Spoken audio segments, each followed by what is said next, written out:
Dans cette capsule, je vais vous expliquer comment on peut jouer avec différents types de placements pour aider au niveau de la vitesse du jeu lorsque vous faites des tests de jeu avec vos amis.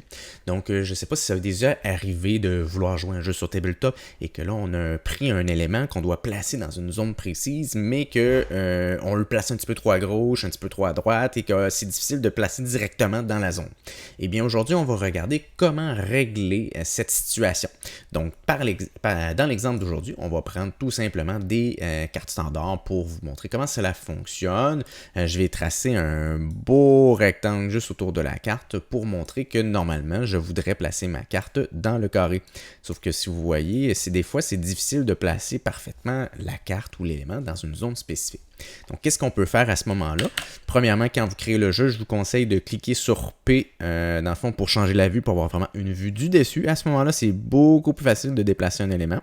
Et une fois que vous avez placé l'élément parfaitement dans la zone que vous désirez, on va aller sur le petit point vert juste ici.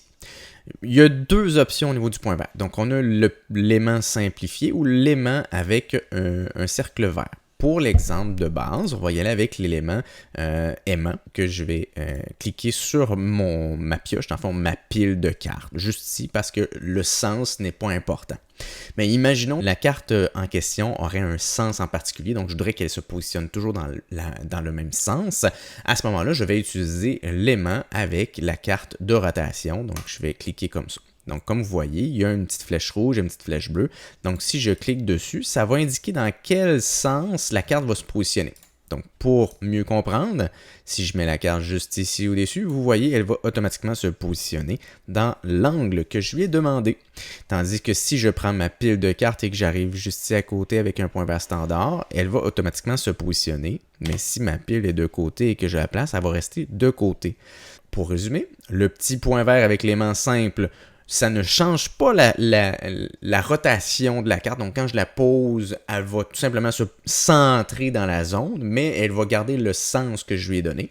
Tandis que si j'y vais avec la flèche bleue et la flèche rouge autour du petit aimant, là, je peux vraiment jouer avec l'angle que je veux donner à la carte.